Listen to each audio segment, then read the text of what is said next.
저는 지금도 대중에서 떠들지 않는 업종들을 사야 된다라고 얘기를 해요.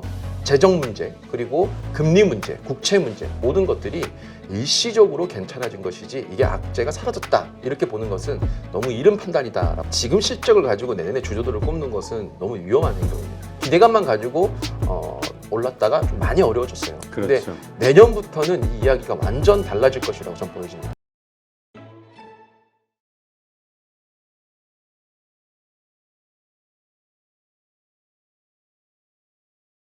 자, 그러면 이러한 낙관론과 경계론, 이러한 것들이 지금 혼재되어 있는 시장에서 네. 이제 우리 투자자들은 이제 어떤 관찰자 입장에서 이렇게 좀 중도적 입장으로 냉철하게 보고 이제 어떤 투자 전략을 세워야 될 텐데, 네네.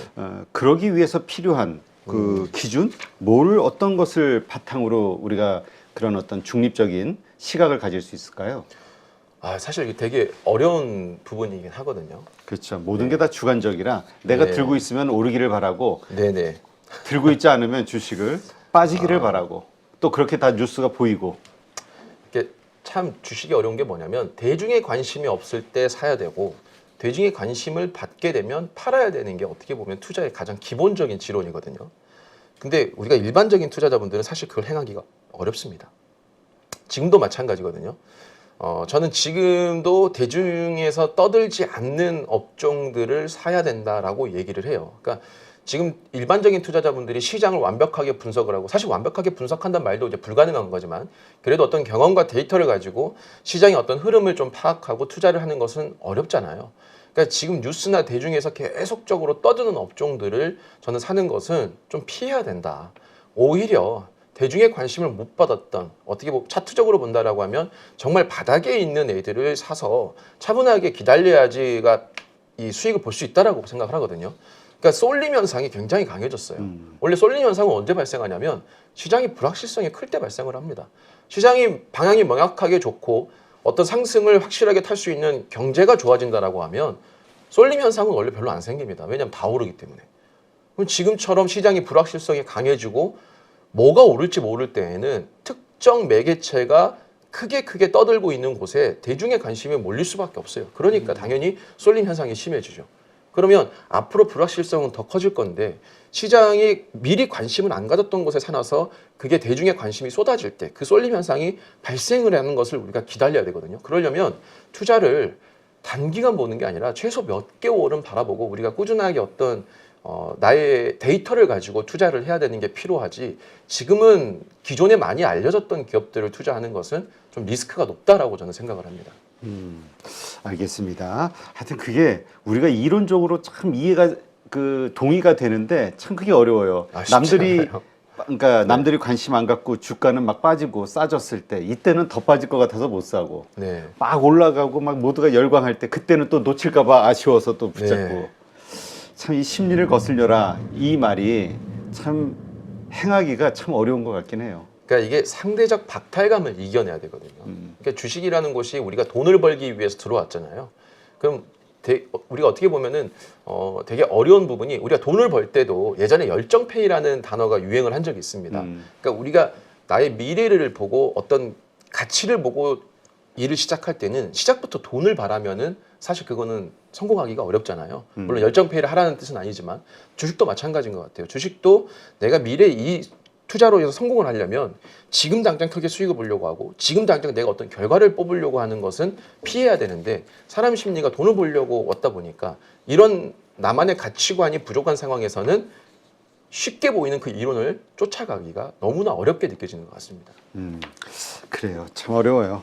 자, 그러면 지금 우리가 이제까지 존재해왔던 여러 가지 악재들, 과연 이것은 사라졌을까? 처음 사실 우리 우크라이나 러시아 전쟁부터 시작해가지고 계속해서 뭐 연타 펀치가 나왔었잖아요. 정신을 네네. 못 차리고. 그래서 인플레이션은 더 곡물 가격이라든가 원자재 가격 급등하고. 네. 근데 요즘 보면 또 원자재 가격은 또 원유 가격 내려오고 있고, 뭐 금리도 내려가고 있고, 미국채 금리. 그래서 전반적으로 이제 리스크는 없는 거 아닐까? 조용해졌네 세상이, 이런 생각하시는 분들도 있어요. 네네. 사실 악재나 어떤 문제가 사라질 수는 절대 없습니다. 다만 이 시장은 악재에 대한 어떤 에너지보다 호재에 대한 에너지가 강해지면 시장은 오르는 것이고 상승할 에너지보다 악재 에너지가 커지면 시장은 빠지는 겁니다. 그래서 저는 항상 시장에서 지금의 악재의 에너지가 크느냐 상승의 에너지가 크느냐를 항상 구분을 하는데 지금은 상승의 에너지가 커졌다기보다는 악재 에너지가 굉장히 컸던 부분들이 일시적으로나마 해소가 되면서 얘네가 약해졌기 때문에 시장의 상승이 좀 나오고 있는 거다. 그래서 저는 이런 부분들의 단기적 흐름이냐 장기적 흐름이냐를 우리가 봐야 되는데 사실 전쟁은 단기간에 지금 못 끝납니다. 끝낼 수가 없고요. 지금 일시적 휴전이라고 떠들었거든요. 근데 참 이게 타이밍이 절묘한 게 뭐냐면 최근에 미국이 이팔 전쟁에 이제 압력을 해서 이제 휴전을 좀 하게끔 했다라는 이제 기사들이 좀 나오고 있는데 미국의 압력이 있었다라고 하는데 아이러니하게도 바이든이 예산안 합의 때 지원금이 이팔 전쟁에 대한 예산안이 아예 포함이 되지 않은 걸로 통과가 되다 보니까 전쟁을 좀 이렇게 휴전을 하게 하는 일시적 휴전을 하게 하는 압박을 넣었다라고 저는 보거든요. 만약에 이게 지원금이 충분히 나왔다라고 하면 이게 전쟁이 이렇게 쉽게 끝났을까? 우리가 전쟁이라는 게 정말 모든 이해관계를 제로로 보고 그냥 단순히 그들의 어떤 이념만 가지고 그 둘 국가만의 싸움이다라고 볼 수 있느냐? 전 절대 아니라고 봅니다. 여러 국가들의 상관관계가 연결되어 있다라고 보기 때문에 저는 이런 전쟁들도 절대 완벽하게 지금 당장은 해결될 수 없다라고 보고 있고 재정 문제 그리고 금리 문제, 국채 문제 모든 것들이 일시적으로 괜찮아진 것이지 이게 악재가 사라졌다 이렇게 보는 것은 너무 이른 판단이다라고 생각을 합니다. 그래요. 알겠습니다. 하여튼 그래도 이스라엘 팔레스타인 전쟁 이게 생각보다는 그들만의 어떤 그 지역 전쟁으로 좀 마무리가 되는 것 같긴 해서 그나마 네네. 좀 다행이라는 생각이 드는데 처음에 우리가 걱정했던 이란이 참전하고 그래서 네네. 뭐 호르무즈 해협이 봉쇄가 되고 네네. 최악의 시나리오 이건 일단 가능성 없는 걸로 봐야겠죠. 지금 각자 자기들이 또 먹고 살기 바빠서 그런 것 같아. 그러니까 저도 그 부분을 굉장히 크게 우려했었는데 사실 이제 이 말만 좀 세게 하고 실질적인 그런 액션은 나오지 않았기 때문에 다행이다라고 생각을 하고 있습니다. 하지만 그런 것들이 지금 당장 안 보인다라고 해서 그럴 가능성이 아예 없습니다. 이렇게 보기에는 조금 이런 것 같고 전쟁이라는 게 사실 전쟁이라는 걸 이런 표현을 좀 쓰면은 좀 조심스럽긴 합니다. 근데 전쟁이라는 게 정말 순수한 어떤 이념끼리 순수하기만 한 이념끼리 부딪혀서 발생하느냐 저는 그렇게 생각하지 않습니다. 분명히 어떤 전쟁에는 탐욕과 욕망이라는 단어들이 들어가 있기 때문에 이 전쟁을 일으킨 사람들도 어떤 자기들이 요구하는 부분, 원하는 부분이 있거든요. 근데 이게 쉽게 충족이 될 리가 없잖아요. 네. 그렇기 때문에 전쟁이라는 게 빨리 끝나긴 어렵다, 당장. 그렇기 때문에 시장이 이 전쟁이 마무리가 되지 않는다라고 하면 그게 확산될 가능성은 언제든지 존재한다. 다만 크게 우려했던 부분이 당장은 좀 이게 수그러들었을 뿐이지 그 가능성이 아예 사라졌다 이렇게 보는 것은 전 아니라고 봅니다. 알겠습니다. 하여튼 그래서 지금 증시가 또 오르다 보니까 다들 이제 불과 몇 주 전까지 불안했던 마음들이 또 싹 온등간데 간데온데 없이 네네. 딱 사라지고 이제는 좀 모두 낙관론으로 가득 차 있는데 지금 이런 어떤 증시의 상승 이거는 의사록 내용하고도 연관이 돼 있다고요? 이번에 공개가 됐죠? 네네네. 사실 지금 시장이 낙관론이 굉장히 강하냐라고 얘기한다면 이게 조금 잘 봐야 되는 게 뭐냐면 금융기관에서는 일부 좀 산타랠리를 얘기하는 것들도 있긴 한데요. 실제 개인들의 데이터, 투자 데이터를 보면 최근에 ETF 매수 순위가 나왔는데 1위부터 10위까지 대부분이 다 인버스, 그러니까 곧버스 이런 데다가 투자를 하고 있습니다. 개인 투자자들이. 그러니까 사실 개인 투자자들은 시장의 하방에다가 베팅을 좀 많이 하고 있다라고 저는 보고 있는데 요거는 좀 시장이 저는 연말까지는 괜찮다라고 최근까지는 확신을 못 하다가 요번에 의사록이 나오고 나서는 좀 그 비중을 많이 올렸거든요. 좋아질 거라는 비중을. 의사록을 보면 나옵니다. 네. 이번 의사록이 대부분의 언론에서는 이렇게 얘기합니다. 물가 상승의 목표치를 강조하는 걸 받고 금리 인하에 대한 언급은 없었다라고 제가 의사록의 페이지를 전부 다 확인해 봤습니다. 이 내용은 제가 이렇게 표현할 수 있을 것 같습니다. 매파적인 발언 뒤에 숨긴 약간 비둘기적인 감성이 있었다. 그러니까 약간 츤데레 같은 모습이 좀 있었다라고 보는데 분명히 강조한 부분들은 있습니다. 우리는 과감하게 긴축을 더 진행할 수도 있다. 이렇게 네. 얘기를 했는데 시장에서 걱정했던 부분들이 있습니다. 아까 제가 말씀드렸던 내용 중에서 4분기 경기가 현저하게 둔화될 것이고 대출과 연체율 때문에 가계 및 기업에 미치는 영향이 생각보다 크다고 했고 그리고 그것들이 앞으로 투자 계획을 줄여나가고 중소기업에 어려움을 줄 수 있다. 이렇게 얘기를 했습니다. 그러면 여기에서 문제가 되는 건 일단 미국에서는 중소은행들이 가장 큰 문제가 됩니다. 얘네들이 무너지게 된다면 미국도 상당히 힘들어질 수가 있거든요. 그래서 이번에 뭐라고 얘기를 했냐면 스탠딩 레포 대상을 확대한다라고 얘기를 했습니다. 네. 이 스탠딩 레포가 2020년 3월에 이제 발생을 했던 건데 사실 유동성 공급의 장치 중에 하나입니다. 그러니까 미국에 있는 기업들이 미국의 국채를 가지고 있으면 돈이 필요하게 되면 둘 중에 하나잖아요. 담보로 돈을 빌리던가 아니면 그것을 팔아서 현금화 시켜던가. 우리도 똑같죠. 그렇죠. 부동산이라고 보시면 될 것 같습니다. 우리가 만약에 자산이 필요한데 내가 가지고 있는 부동산 가격이 한 40% 폭락했다라고 하면 이 부동산을 팔고 돈을 쓰기에는 손실이 너무 크잖아요. 그래서 그 부동산을 중앙은행이 내가 너의 그 부동산을 담보로 돈을 빌려줄게. 그리고 이 스탠딩 레포가 과거에 이미 한도를 올려두던 게 뭐냐면 너의 부동산 가격이 40% 떨어졌는데 요거 내가 떨어지기 전 가격으로 대출을 해줄게. 이렇게까지 확대를 시켜줬었습니다. 그런데 지금 이번에 요 대상도 확대를 해주겠다. 그전에는 뭐 예를 들어서 이름 있는 중소은행들만 해주는데 이걸 확대를 더 해줄게. 즉 시장에다가 가장 취약한 고리에다가 유동성을 공급해주겠다라고 사실 얘기한 부분이에요. 네. 근데 대부분의 언론에서는 다른 부분만 좀 강조를 크게 했던 부분이고 또 한 가지는 좀 추가적인 긴축이 나오는 것도 우리가 우려를 해야 되잖아요. 이번 의사록에 이런 내용이 들어가 있었습니다. 최근 몇 달 동안 장기 국채 금리가 크게 상승했기 때문에 금융 환경이 위축되었다고 지적했다. 그리고 이 장기 국채 금리 상승이 주로 장기 국채 텀 프리미엄에 의해 주도됐고 참가자들은 장기 국채 금리가 변동적일 수 있으며 최근 상승 원인과 그 지속성이 불확실하다고 강조했다. 자, 이게 무슨 뜻이냐면 미국의 장기 국채 금리, 10년물 국채 금리가 많이 뛰어 올랐잖아요. 그렇죠. 파월이 지난 10월 달부터 무슨 얘기를 했냐면 기준 금리를 올리지 않아도 이 장기 국채 금리가 상승하는 게 시장 금리를 끌어올리고 그게 긴축의 효과를 만들어냈다라고 얘기를 했습니다. 네. 그러니까 우리가 추가적인 금리를 올리지 않더라도 이미 많이 오른 장기 국채 금리 때문에 시장에 긴축 효과가 있다라는 부분을 이 의사록에서 명확하게 인정을 한 거거든요. 그러니까 그 부분에 문구를 넣어줬다는 것 자체가 우리가 지금 미국의 국채 금리가 빠르게 예전처럼 내려오지 않는다면 계속 높은 상태에 있다라고 하면 우리가 추가적인 긴축을 할 필요가 없다. 이런 부분을 확인시켜 준 거라고 저는 봅니다.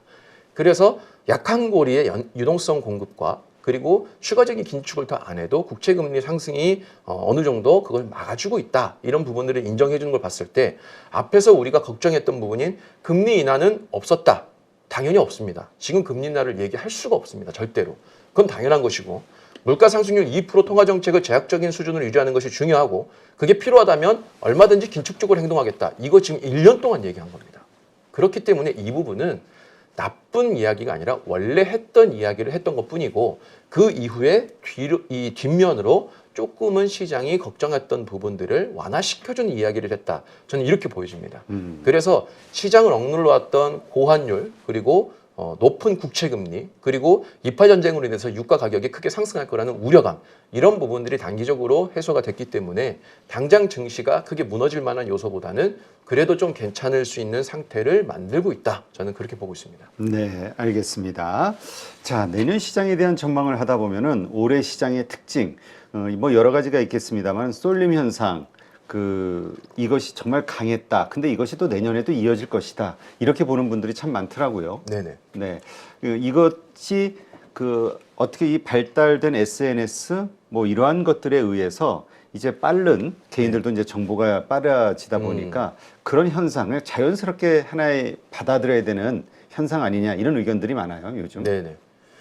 그러니까 사실 정보의 양이 과거보다는 그러니까 불과 10년 전만 보더라도 사실 개인 투자자분들이 어떤 시장의 데이터를 받아들이는 것이 굉장히 어려웠거든요. 그리고 접하는 것도 어려웠고요. 그렇죠. 근데 지금은 그런 것들이 너무 많아졌는데 저는 이게 오히려 더 문제가 될 수가 있다라고 보는 게 뭐냐면 너무 많은 정보가 중구난방으로 퍼져 있고 그리고 그것들을 선별할 능력이 부족한 일반 투자자분들께서 더 많은 혼동이 오고 있다라고 생각을 합니다. 그러니까 저는 이렇게 생각을 하거든요. 어떤 부분이 됐든 노력 대비 가치가 환산이 된다라고 저는 생각을 해요. 근데 별다른 노력을 하지 않아도 정보를 받을 수 있다 보니까 이것을 선별하고 분석하려는 그 추가적인 행동이 나오지 않는 게 저는 가장 안타깝거든요. 그러니까 정보라는 것 자체가 이 정보가 온전히 우리가 믿을 수가 없기 때문에 그 부분에 있어서 개인 투자자분들이 반드시 그걸 분석하고 데이터로 쌓으려는 노력이 필요하다. 그것을 우리가 있는 그대로 믿는 것은 너무 좀 리스크가 크다. 저는 그렇게 보고 있습니다. 알겠습니다. 자, 그러면 어쨌든 그러한 어떤 그 시장의 어떤 네. 현상, 트렌드 이것을 바탕으로 내년도에는 과연 어떤 주식들이 주도주가 될 것이냐 이거에 대해 이제 고민을 할 수밖에 없는 시점이죠. 연말이다 네네. 보니까 어떻게 보세요? 지금 뭐 실적을 바탕으로 조선주를 꼽는 분들도 많고. 일단은 지금 시장에 지금 실적을 가지고 내년에 주주들을 꼽는 것은 너무 위험한 행동입니다.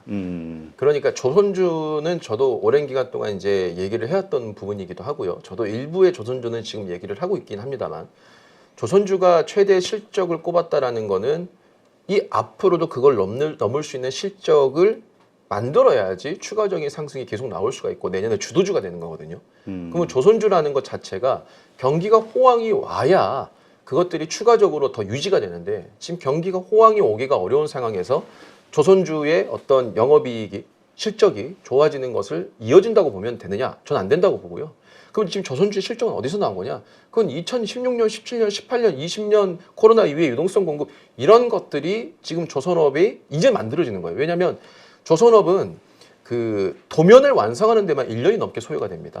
그러니까 2020년 코로나발 이후에 유동성 공급에 대해서 전 세계가 배를 주문하면 2021년에 주문했다고 치면 도면 만드는 데만 1년, 2022년이죠. 그리고 그 배를 만드는데 최소가 1년입니다. 그러니까 보통 배가 그 인도가 되는, 양도가 되는 시점이 보통 발주를 받고 나서부터 2년에서 3년 뒤예요. 그러니까 그게 지금 이 발주가 되고 있기 때문에 영업이익이 좋아지는 것이지. 그럼 지금부터 그걸 할 수 있느냐? 저는 그건 어렵다라고 보고 있습니다. 그래서 분명히 실적이 좋아지는 건 맞지만 그 실적이 지금 최대가 나왔으니까 내년에 주도주가 될 거다. 이건 위험하고요. 오히려 이제 실적이 좋아질 기업들 혹은 실적이 최대치 이런 것들이 아니라 지금부터 실적이 꾸준하게 좋아지는 기업들을 찾는 것이 필요하지 최대 실적을 만든 기업들을 지금 들어가는 거는 위험하다고 생각합니다. 네. 근데 그 말씀대로 이렇게 생각을 해보면은 이제까지 실적이 안 좋았지만 내년도에 좋아질 것으로 기대가 되는 반도체주들 네네. 여기가 먼저 떠올라요. 근데 반도체주에 대해서는 또 이미 그런 기대감이 선반영돼서 이미 많이 오른 거 아니냐 이런 우려도 있거든요. 네, 일단 많이 올랐습니다. 왜냐하면 주식이라는 거는 제가 항상 말씀을 드리지만 기대가 먼저 반영이 되고요. 기대가 반영이 되고 그걸 현실이 쫓아왔을 때 추가적인 상승이 만들어집니다.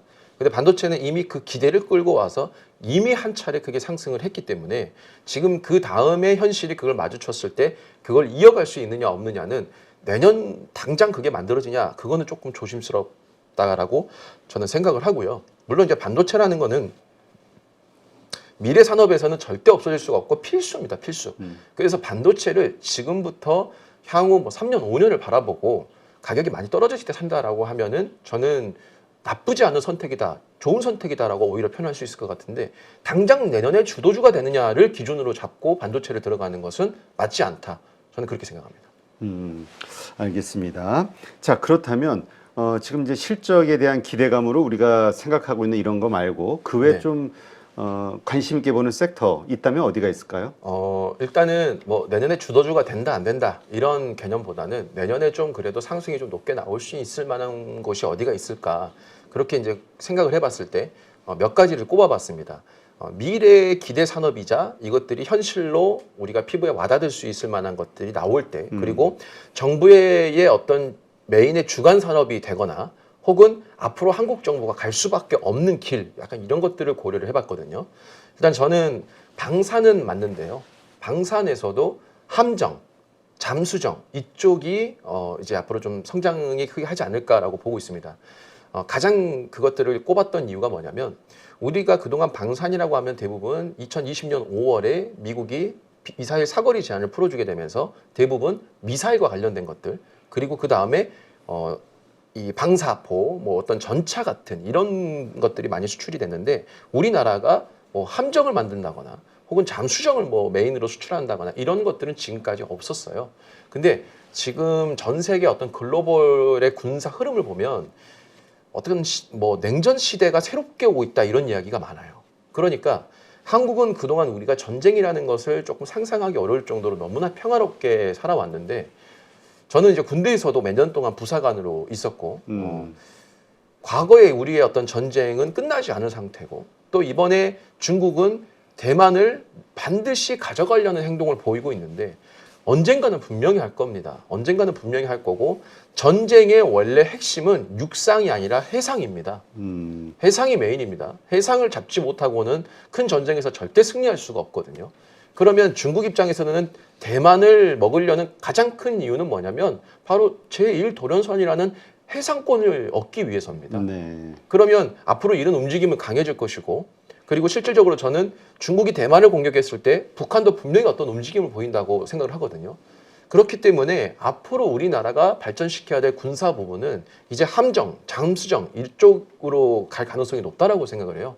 그래서 최근에도 실제 제가 한 몇 달 전부터 얘기했던 하나 시스템 같은 경우에는 잠수함 함정에 들어가는 독자 시스템을 개발을 우리나라 처음으로 상용화를 시켜서 실질적으로 이걸 수출을 하고 있고요.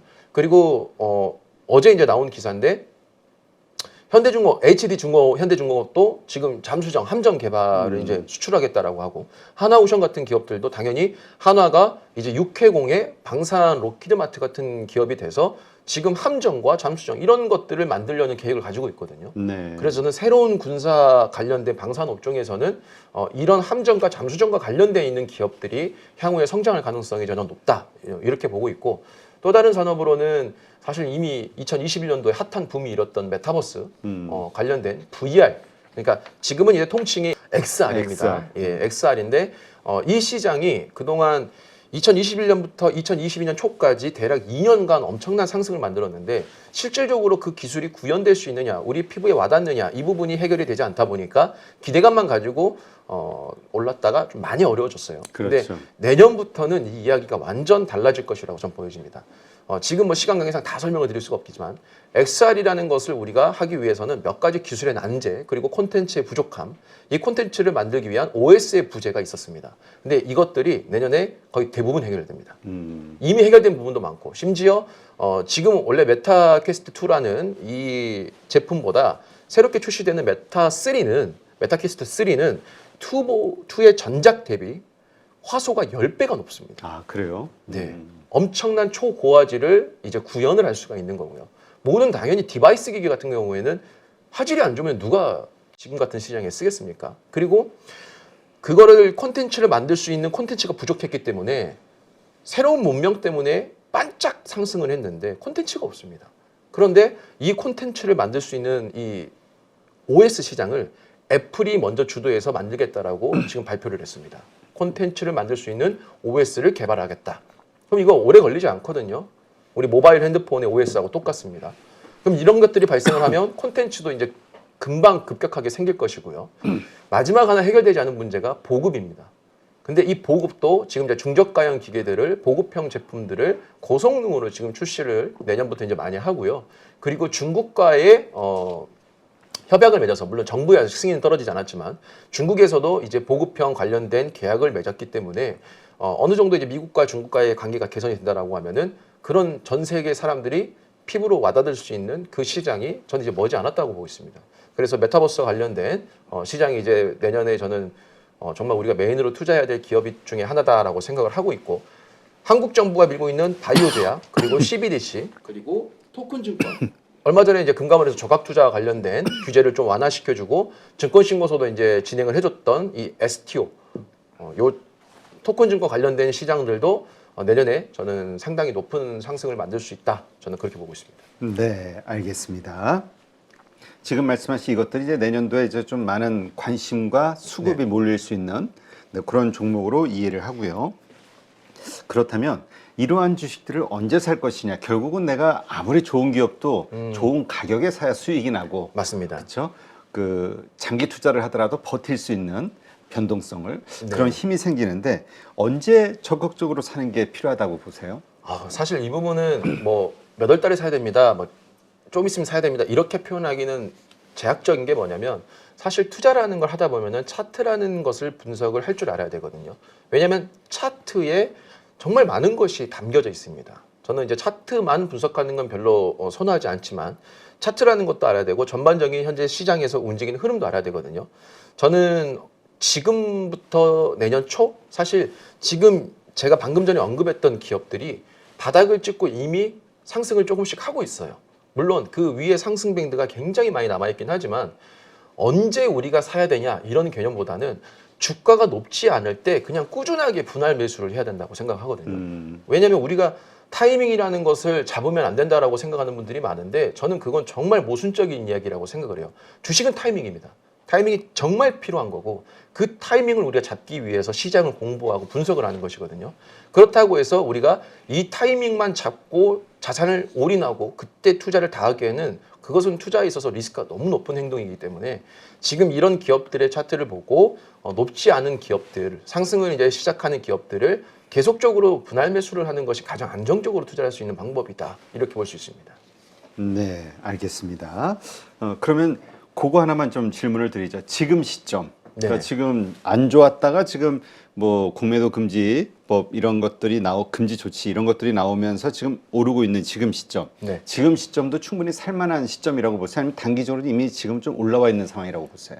저는 정말 간단하게 그냥 표현하고 싶습니다. 차트가 높게 올라가 있으면 절대 사면 안 되고요. 차트가 아주 바닥에 있다. 그러면 사도 된다라고 저는 생각합니다. 알겠습니다. 하여튼 개인 투자자들이 돈을 버는 분들보다 많이 그 돈을 잃는 분들이 많다고 하죠. 뭐 네네. 통계적으로 뭐 80%, 90% 여러 가지 이야기들이 있는데 어떻습니까? 그런 어떤 돈을 벌 수 있는 투자자가 되기 위해서 우리가 좀 잊지 말아야 될 게 있다면 뭐가 있을까요? 사실 그 조금 팩트 아닌 팩트를 좀 얘기를 드려야 되고 어떻게 본다면 많은 개인 투자자분들한테 조금 듣기 싫은 소리가 될 수도 있어요. 근데 저는 이 주식시장은 전쟁터라고 생각하거든요. 또 다른 전쟁터입니다. 우리가 전쟁이라는 건 너무 간단한 게 뭐냐면 서로 죽이고 싸워서 남의 걸 뺏는 게 전쟁이잖아요. 그렇죠. 주식시장도 마찬가지입니다. 저는 주식시장을 예전부터 제로섬의 시장이다라고 계속 얘기를 해요. 어떤 제로섬의 원래 의미적인 숫자가 한쪽이 0이 되는 그런 수렴을 하는 제로섬을 얘기하는 것이 아니라 한쪽이 돈을 잃어야 한쪽이 돈을 버는 구조. 그러니까 남의 호주머니에 있는 돈을 빼와야 되는 게 주식시장이거든요. 소리 없는 전쟁을 계속해야 돼요. 네. 근데 이 전쟁 속에서 많은 분들이 좀 요행을 바라는 것 같다. 단기적인 어떤 노력 대비 짧은 노력 대비 높은 부가가치를 원하고 있다. 저는 이런 부분들이 좀 개선이 돼야 된다라고 생각을 해요. 그래서 가장 첫 번째 필요한 거는 절대 요행을 바라지 말고 조금 공부 좀 해야 된다. 공부 좀 해야 되고 노력을 하지 않고 결과를 원하려는 행동을 절대 하지 말아라. 그리고 특히나 주식시장이 최근의 흐름이 뭐냐면 예전에는 1년 투자해서 수익이 2배 됐다. 이거 불과 뭐 몇 년 되지도 않은 이야기입니다. 1년 투자해서 수익이 2배 됐다. 정말 성공한 투자였거든요. 네. 근데 요즘에는 1년 들고 있어서 2배 됐다라고 보면 별로 좋아하지도 않아요. 하루에도 뭐 상한가 치고 시총이 몇 조짜리가 하루 만에 상한가 치고 이러니까 지금은 뭐 하루에 10%, 20% 한 달 만에 몇십 프로 수익을 보려는 게 너무 당연한 기준이 된 분들이 많은 것 같습니다. 절대 그것은 운이고 잠깐 있을 뿐이고 우리는 개인 투자자분들이 가질 수 있는 가장 큰 무기가 저는 시간이라고 생각을 해요. 외국인 기관, 뭐 돈 많은 세력, 뭐 정보를 많이 가지고 있는 주체 항상 개인들이 얘기하는 게 그들은 정보가 많지 않느냐? 당연하죠. 개인 투자자보다 훨씬 더 많은 인생에서 시간을 썼고 그 업을 종사하는 사람이 당연히 그 정보와 그 질과 그 투자 자금이 많은 건 너무 당연한 거예요. 그럼 개인 투자자분들이 그들을 상대할 수 있는 유일한 힘이 뭐냐라고 하면 저는 시간이라고 보거든요. 근데 그 시간이 그냥 우리가 소위 시장의 용어로 존버하자 이런 뜻의 얘기가 아니라 나와의 싸움에, 그러니까 나와의 시간의 싸움에서 이겨야 된다는 걸 얘기하고 싶어요. 투자를 했다면 주가가 낮은 주식을 사서 이게 3개월이 됐든 6개월이 됐든 내가 오른다는 확신을 가지고 차분히 기다려서 오를 때까지 가야 되는데 그게 오르지 않으면 그 사이 동안 다른 오른 주식들에 대한 상대적 박탈감을 느끼면서 팔아버리고 그러면 그 팔고 난 뒤엔 또 오르고 이런 행동들이 너무 많은 것 같습니다. 그리고 타인들이 얘기하는 어떤 특정 이야기들을 본인들의 분석 없이 너무 한쪽의 이야기만 믿고 투자하는 것도 너무 많은 것 같고, 그래서 저는 이런 부분들이 개인 투자자분들께서 개선이 되어야, 그리고 실질적으로 내가 노력한 것 대비 가치를 가져가려고 해야 오히려 이 주식시장에서 손실을 보지 않고 수익을 볼 수 있는 가장 좋은 방법이 아닌가. 저는 좀 그런 얘기를 항상 드려왔고 지금도 하는 건데 사실 불편한 이야기거든요. 투자자분들 입장에서는. 알겠습니다. 네. 하여튼 뭐 결국은 우리가 시장에서 승자가 되기 위해서는 뭐 약이 쓰다고 하는 거니까 뭐 도움이 되는 이야기라면 다 들어봐야죠. 그리고 동의가 된다면 또 내가 고칠 게 무엇인가 찾아봐야 되고요. 네, 오늘 이렇게 해서 프리덤 경제 최코치 최현욱 대표와 함께 지금 시장 그리고 내년도 시장을 어떻게 바라봐야 될지, 어떠한 종목들을 우리가 공부해야 될지 살펴봤고요. 오늘 아마 방송을 보신 많은 분들에게 큰 도움이 되지 않았을까 생각이 듭니다. 오늘 함께해 주신 최 코치님 고맙습니다. 감사합니다. 안녕하세요. 8.15 모니터 가족 여러분, 임수열입니다. 이번에 하나증권과 8.15 모니터기 함께 특별한 이벤트를 진행하는데요. 8.15 모니터 가족분들이 하나증권 신규 계좌를 개설하시면 특별한 혜택을 받으실 수 있습니다. 첫 번째 혜택은요, 국내 주식을 살 수 있는 3만 원을 드립니다. 두 번째 혜택은 하나증권과 함께하는 8.15 머니쇼 초청 받으실 수 있는 초청권입니다. 8.15 머니쇼는 특별한 강사진들에 의해 진행되는 프리미엄 세미나로 매회 500분을 초대해서 진행할 예정입니다. 그 외에도 소수점 주식 혜택을 드릴 거고요. 하나증권 계좌를 처음 만드는 분이라면 누구나 신청 가능하십니다. 이제 혜택 받는 방법 알려드리죠. 영상 하단부 더보기란에 기재된 링크를 통해 신청하시면 됩니다. 반드시 더보기란 링크를 통해서 계좌를 개설해야 이 혜택을 받을 수 있으니 유의해 주시기 바랍니다. 하나증권과 8.15 모니터기 함께 주식으로 하나 되다. 8.15 모니터 가족 여러분의 많은 참여 부탁드립니다.